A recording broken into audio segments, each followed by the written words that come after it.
Good.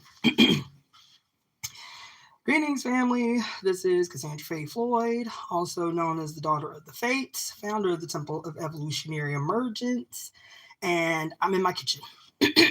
So today I made up my mind, because I've been putting it off and putting it off and putting it off, that today I was going to finally, I've been talking to y'all about it for a while, I was going to finally pull together my my recipe for the pine oil.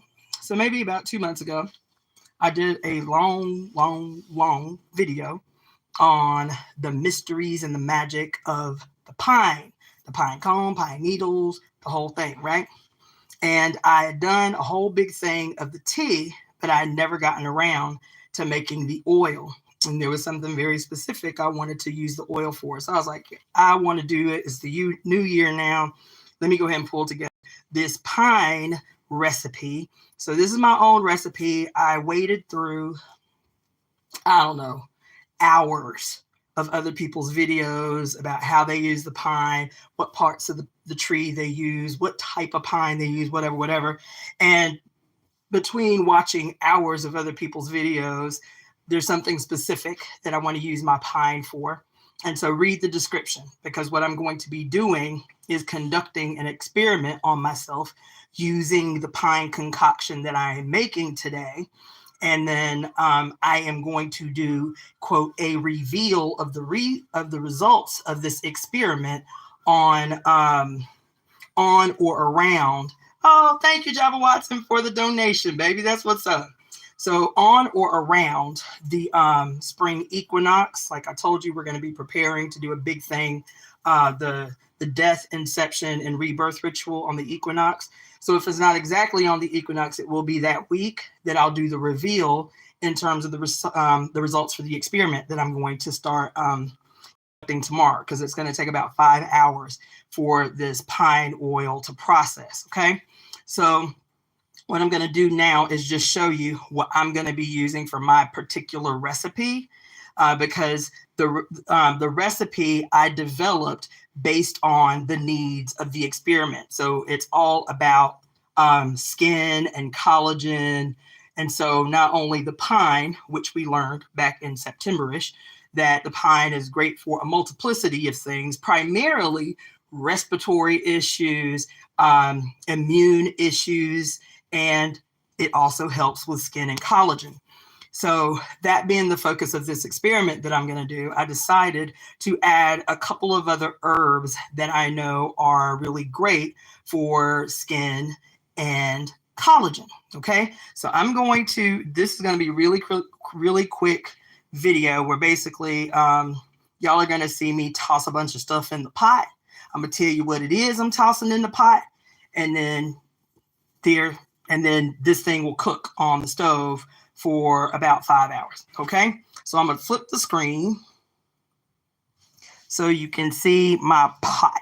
All right, and don't be judging my dirty stove. Okay, so far I have a big old school Vision cookware glass pot. It's one of the really big ones. Okay, and in it I already have a bunch of pine cones. Okay, I have pine cones. You see here on the top, I have some pine bark that had resin, like really thick layer of resin on it.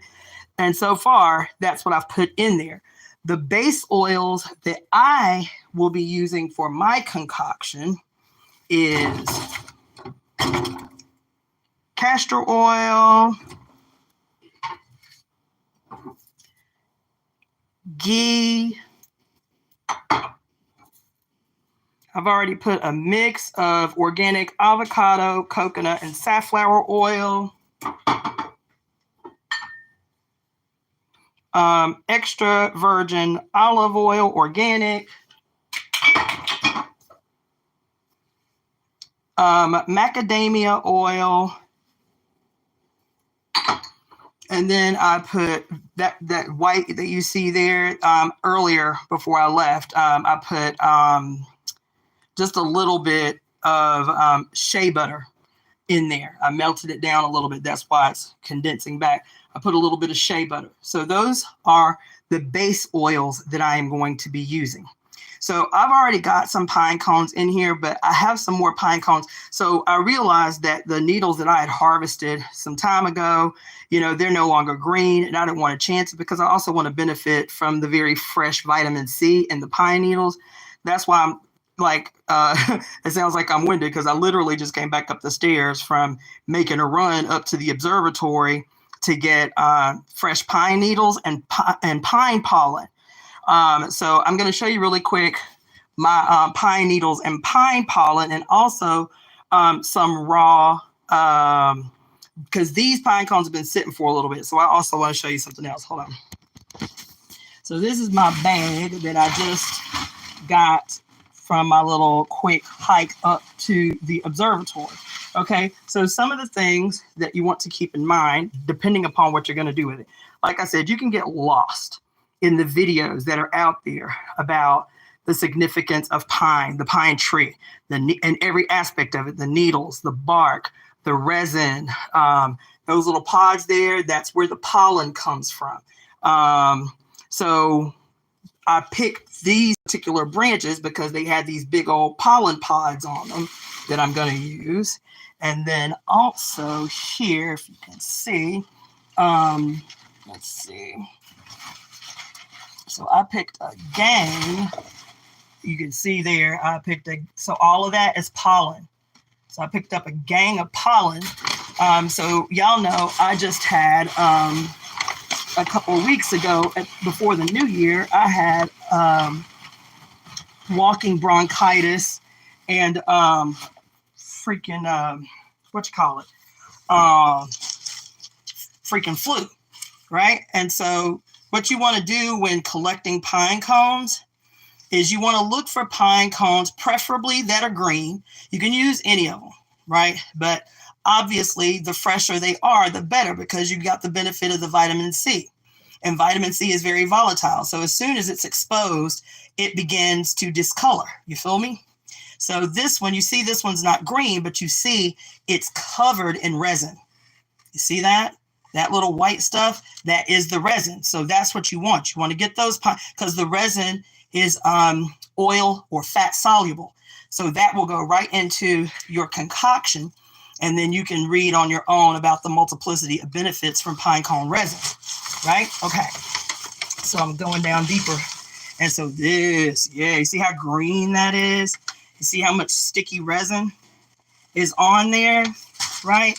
So you really want to try to find those pine cones. And you know that they're super rich and super nutritious, because when you go looking for pine cones and you see them green like this, you'll usually find a bunch of these that have been eaten almost down to the core. The animals will eat the whole pine cone down to the core like an apple. So you know they're rich in nutrients, because you'll just see them everywhere, all eaten up, right? See how green those are? So I literally just walked in the house from getting those. So I'm going to toss those in here too. As well as, and this thing is going to be filled up to the brim. I might have to take some of these darker ones out to get the new ones in. Yeah, I think I'm going to do that. All right, so I'm going to take some of these browner ones out maybe for later. Yeah. Sorry about that. I'm moving all over the place. And so I can get these beautiful, new, very rich green ones in the mix. You feel me? Then I'm going to take a couple of these. Let's see what my scissors are. I wish I had. I'm gonna have to come up with like a, them. I haven't been on. I haven't done YouTube long enough to really get, like all. Because usually I'm just talking to y'all. So I ain't got no setups. I ain't got no, like, what you call them things, like little posts or whatever, to set my camera up so I can be free with my hands. So y'all just gonna have to excuse all the little moving around. But you see how I just pulled that pollen pod off the end of that? So I'm gonna stick that in there. Now the pollen pods I got, not necessarily, I am gonna put a few of them in here, but I got those because I just, like I said, recovered from a really bad stint with with pneumonia and with the flu. Now, I, before moving to California, baby, had the immune system of, you know, that was just exceptional, right? Never got sick. And since I moved to LA, I have been seriously sick with pneumonia twice, and then I had COVID, and it was on the ass end. Like I was straight through the whole epidemic, and then all of a sudden, as the thing was rounding off, I get COVID, right? And so I'm like, okay, well, what's going on with my immune system? That listen, I could count on one hand how many times I'd been sick in the last decade before I got to California. So the pods, right? The pollen pods are really, really great for any kind of respiratory issue, and also for reboosting the immune system when recovering from any kind of respiratory issue. So primarily I got the pollen pods so I can make some more pine needle tea and throw the pollen pods in there. And it also helps for those who may suffer from allergies. Consuming local pine pollen is really, really helpful for preventing your seasonal allergies. So that's also a good habit to get into, is just, go from an area that's not close to the highway or close to high traffic, grab yourself some pollen pods and then throw them in some tea. You feel me? So anyway, that is that. I'm going to put that in there after I get off of this call, because like I said, I'm trying to talk with one hand. So after I get off this call, what I'm going to do is, you see these pine needles here? I am going to cut them so that the inside of the pine, the juice of the pine can cook thoroughly in the mixture. So I'll cut these up, you know what I'm saying? Just like dice them, maybe like 5 or 6 times the length of those pine needles. So I'll show you all that maybe later. Okay. All right. So that's it. Everything from the pine is going in here. I've got bark, I've got resin, I've got the pine cones, I got the pine pollen. I'm going to throw some pine needles in there. The other herbs that I am going to be using for my particular concoction that I'm making for my little experiment, you feel me, is I have here, I don't know if you can tell through this glass jar, but I have some dried hibiscus flowers, which has a multiplicity of benefits. In particular, hibiscus is really great for joint issues. Any kind of issues of the joints and the connective tissue, hibiscus is great, okay? But it is also great for the skin, okay? All right. Then I have this herb called Queen of the Meadow. It's also, in some places, it's called meadow root. This too is, I don't have the fire on yet. Meadow root or Queen of the Meadow is great for a multiplicity of issues, but it's being used in this particular instance for, again, its properties in healing skin issues, and also tightening skin, diminishing like dark marks on skin, so on and so forth. Okay. Also, I'm going to be throwing some ginger up in there for the purpose of this particular recipe. I am putting. Ooh, sorry about that. I am putting cinnamon in there because of its blood moving ability. So cinnamon, being a warm herb, is a natural blood mover. All right. And so blood moving is like the Chinese assessment of the function of the herb. In Western terminology, a blood mover is increases circulation. Okay. So we're going to throw, just to honor Oya, this is her herb. We'll throw 5 pieces of cinnamon into this here concoction. Okay, so we'll just place those cinnamon sticks throughout this little concoction. Okay.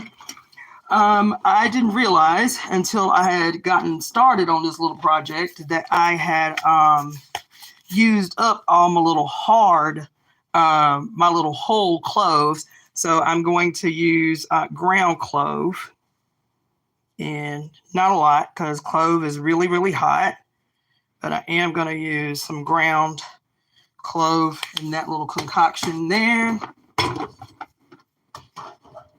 And then the other herbs. Okay, so for me, people have their own way. All right. So when I think most of you may be familiar. So when you're cooking herbs now, so I am doing what is called a quick infusion.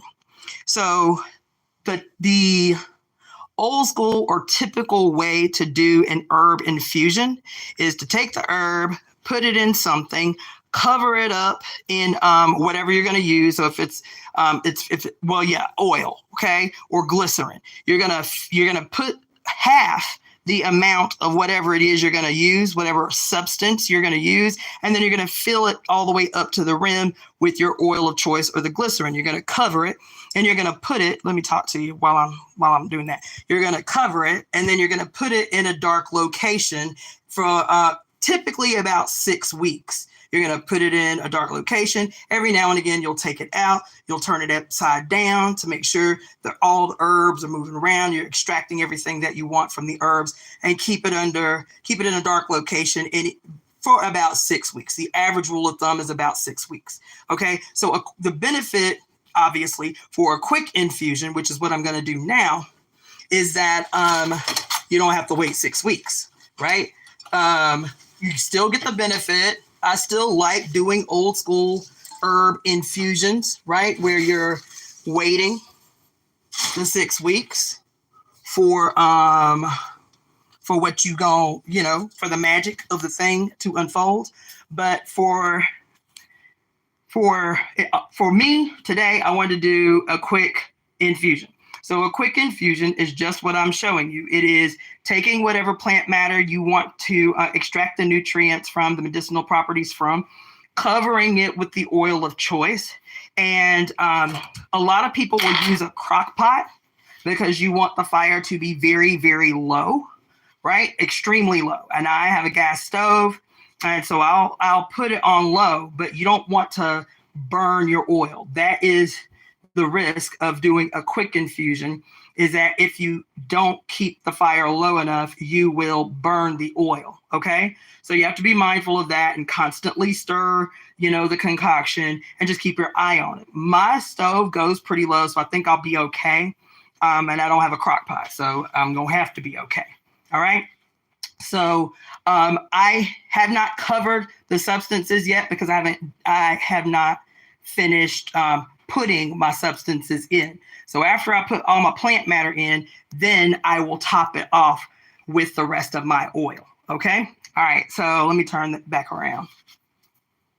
And so with and the other thing is just like when you do, just like when you make a tea, right? And I'm not talking about tea bag tea. I'm talking about raw plant matter tea. The general rule of thumb is for the harder the substances, that's bark, that's roots, that's seeds, that's pits, anything that is a hard substance, you want to put in the tea first. Okay. So you bring it to a boil, you bring the water, you put your plant matter in, your hard plant matter, and you cover it, bring it to a boil. Okay. Once the water boils, you turn the water down enough where with the lid on it, you get a rolling boil, but that is not like a moving boil, but not, spilling over. You want to low boil your hard plant matter. So like cinnamon sticks and, that kind of stuff. You want to, ginger is another one that you do this with. You want to low boil your hard plant matter for 15 minutes. After that 15 minutes, you take your softer, more sensitive plant matter, flowers, petals, leaves, those kind of things. Then you put those in after your hard substances have boiled for, on average, about 15 minutes, right? And then those, your softer plant matters, you only boil for about 5 minutes, 10 minutes at the most. And most folks will tell you not even 10 minutes, okay? Now, with the infusion, some people say, go ahead, throw everything in the pot, get it cracking. For me, there's so much that I want to extract from my hard plant matter that what I'm thinking I'm going to do is let my pine cones, the cinnamon, the bark, cook on its own for a few hours. And then maybe the last hour or two, put my softer plant matter in, my hibiscus, my queen of the meadow, and my calendula flowers. And then I may even, you know what, truth be told, I think I am going to do that. What I may do is go ahead and let my hard plant matter cook by itself for the whole duration, the 5 hours or so. And then once I go through the process, because I got to go through the process of straining it, right? You got to strain everything out. And then you also have to leave it for about, after you strain it all out, you separate the plant matter and all the little other stuff from it. You put it in a jar and you put like a piece of cheesecloth over the top of the jar and you let it sit for 24 hours. So any dampness that may not have filtered out in the cooking process can filter out before covering it with its actual lid.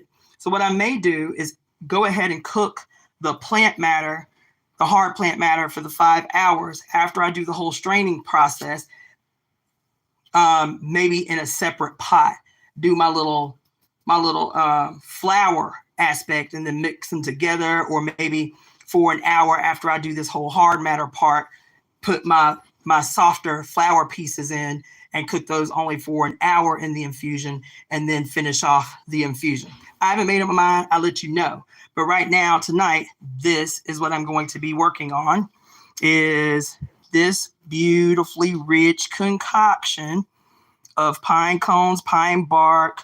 Y'all won't see it because I've got to still cut them up, but the pine needles, the cinnamon, and the clove. That's the base matter. Okay. And so that'll cook for several hours. And then I'll determine how I'm going to add the other three herbs that are going to go in this concoction. And there you go. So I will let you know when it's finished. I will let you know what it looks like when it's finished. I'm going to be probably pretty secretive about the experiment. I'm thinking I'm gonna be pretty secretive about the experiment until the experiment is complete. You feel me? So do like a big reveal on the week of the equinox. But we only got about, let's say, about 12 weeks ish, not even, until the spring equinox. So all right, so I see everybody's comments. So that's going to be it for this live. I am going to do another live here very soon, but I just wanted to put y'all on game, let y'all know what I'm concocting in my little kitchen witch bag. You feel me? And then so now I'm probably going to go ahead and log off on this, and then I'm going to get ready to read before I have to go to work. Okay. So again, thank you, Java Watson, again for your donation. I would encourage everybody else to send super chats and super thanks if anything in this little short live was helpful and beneficial. Share, like, subscribe, comment. Those things really, boost the algorithm so more people see my stuff. So even if the comment is just a shout out, make sure you comment, make sure you share, make sure you like, make sure you subscribe. Okay. All right, this is Cassandra Faye Floyd, also known as the Daughter of the Fates, founder of the Temple of Evolutionary Emergence, and I will see you literally in about the 5 minutes that it takes for me to set up the live for the finishing of the reading Beyond God the Father and Toward a Philosophy of Women's Liberation. All right, peace.